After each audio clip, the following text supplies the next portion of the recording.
Certo, foi só a qualificação sprint na sexta-feira à noite em Doha, Qatar. E claro, a batalha pelo campeonato de pilotos agora acabou. Max garantiu seu quarto campeonato mundial de pilotos. Mas, ainda assim, houve algumas tendências interessantes no ar noturno do deserto. Foi bem legal também como resultado disso, eu acho que você poderia dizer, a Mercedes novamente naquele ponto ideal. Muita aderência e equilíbrio na Mercedes. Não tão ruim em linha reta também. George Russell indo muito bem. Lewis Hamilton, bem, vamos falar dele um pouco mais adiante neste vídeo, tudo bem? Agora, as outras tendências foram a McLaren de volta onde a vimos recentemente, mas não em Vegas, mas muitas curvas de média e alta velocidade aqui, muito bom por lá.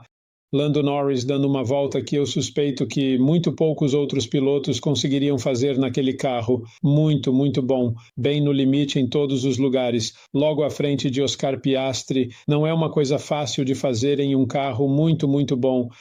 E Lando parecendo muito relaxado, parecendo na verdade um cara que está um pouco aliviado por tudo ter acabado, por ele não poder ganhar o campeonato. Tenho certeza de que não é o caso. Certamente, minha opinião sobre isso é que quando você vê Lando dirigindo tão bem, você vê a McLaren tão bem, é uma pena que o campeonato tenha acabado, porque este é o Lando que temos observado a maior parte do verão. E como eu disse, ele está a menos cerca de 37 pontos que deveria ter levado para essas corridas finais. Então, para mim, é uma pena ver isso, mas do outro lado da moeda, e apenas levando isso pelo que é, uma bela volta de Lando Norris. Nunca pareceu realmente que o pole para isso... Corrida de sprint estava em dúvida. Lando começou com 21,3, 21,2 nos pneus médios em SQ1, SQ2 e depois reduziu para 21,0 no pneu macio. Nem sequer fez uma segunda corrida enquanto todos os outros estavam se alinhando para fazer sua última corrida no SQ3, a qualificação de sprint 3. Lando estava entrando nos boxes e se preparando para ir para as balanças de pesagem. Isso era confiança? Não. Era basicamente Lando dizendo, é isso, não pode ir mais rápido, essa é a volta. E de fato foi a volta. George Russell chegou muito, muito perto, mas não perto o suficiente. Então é Lando na pole de George Russell à frente de Oscar Piastri P3, que teve uma de suas voltas deletadas um pouco irregular novamente comparado com Lando, um pouco sob pressão para colocar naquele tempo de volta, mas fez um bom trabalho dada essa pressão. E o quarto e quinto da Ferrari, como dissemos, na preparação para esta tripla cabeçada, este não seria o melhor circuito para a Ferrari, muitas curvas de velocidade média que exercitam o equilíbrio do carro, bem não tanto o equilíbrio, o nível de aderência do carro que ele pode desenvolver nessas curvas de média e alta velocidade. Ferrari muito melhor em longas retas, grandes paradas, curvas fechadas, acelerações. Aqui sempre seria um pequeno problema para ele. E Charles também reclamando dos pneus começando a granular muito rápido. Charles Sainz sob muita pressão porque sua primeira corrida no Q3 com o pneu macio foi no trânsito.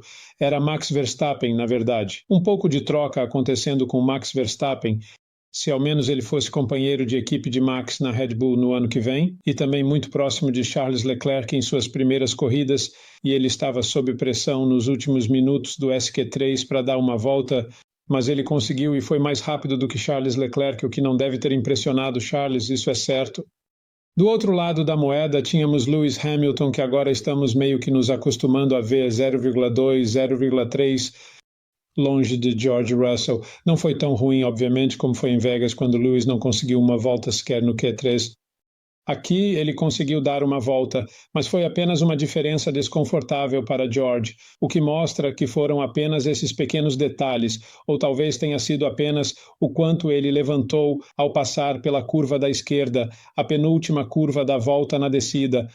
Talvez tenha sido isso, talvez seja Lewis meio que encerrado mentalmente. Mas é interessante compará-los, não é? Comparar Charles Sainz, que em teoria deveria estar encerrando mentalmente.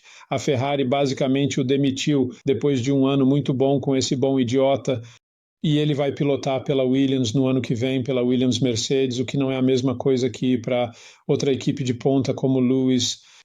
E ainda assim é interessante a maneira como Charles abordou essas últimas corridas, totalmente no comando, superando seu companheiro de equipe na classificação, vencendo corridas e parecendo muito bem, enquanto Lewis Hamilton do outro lado da cerca parece bastante derrotado no momento.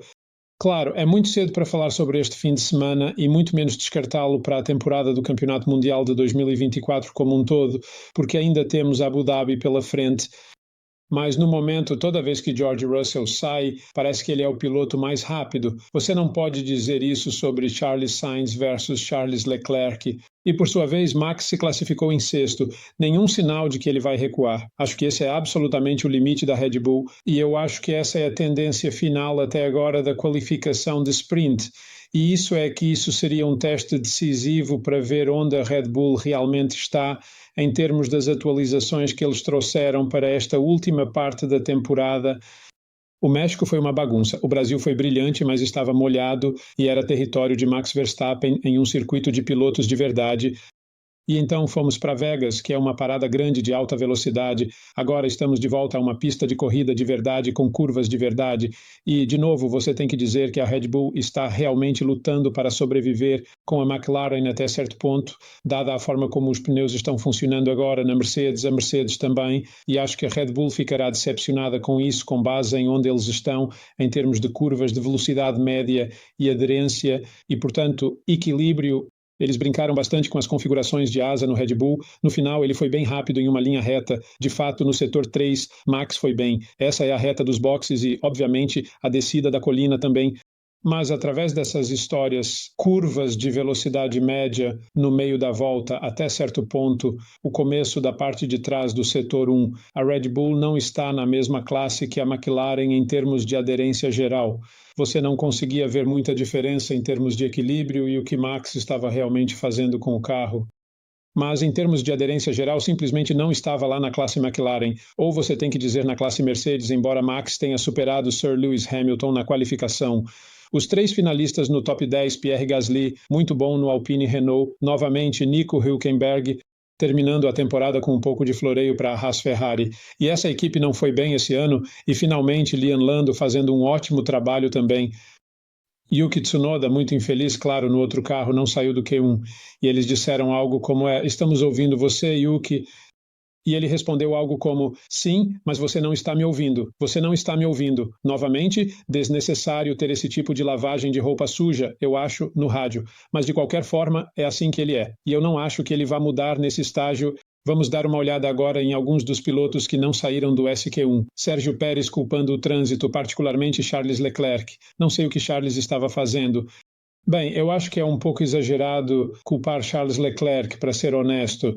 Yuki Tsunoda, como eu mencionei, Esteban Ocon, o outro Alpine, Guanásio e Fernando Colapinto, que nunca realmente olharam para ele, eu tenho que dizer, não ficaram ótimos neste circuito fora da caixa.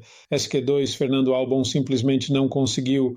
Interessante ele e Lando Stroll no outro Aston Martin, que não estava tão atrás de Fernando nessa ocasião. A única equipe que eu conseguia ver pegando a 8ª marcha, entrando na longa curva para a direita, no topo da colina, perto do fim da volta, antes de descerem por aquela curva, parecia legal e acho que eles foram bem rápidos lá, na verdade. Mas, no geral, só faltou aderência no Aston Martin. Alex Albon não conseguiu. Valtteri Bottas tinha feito um ótimo trabalho. Na verdade, eu pensei na Sauber para passar para o SQ2. Também não conseguiu entrar no SQ3 e Kevin Magnussen também. De qualquer forma, lá vamos nós, veremos como vamos amanhã. Obrigado a Jetcraft, a UM Exclusive e a Track Ninja. E claro, a vocês, os espectadores, por assistirem. Vejo vocês amanhã.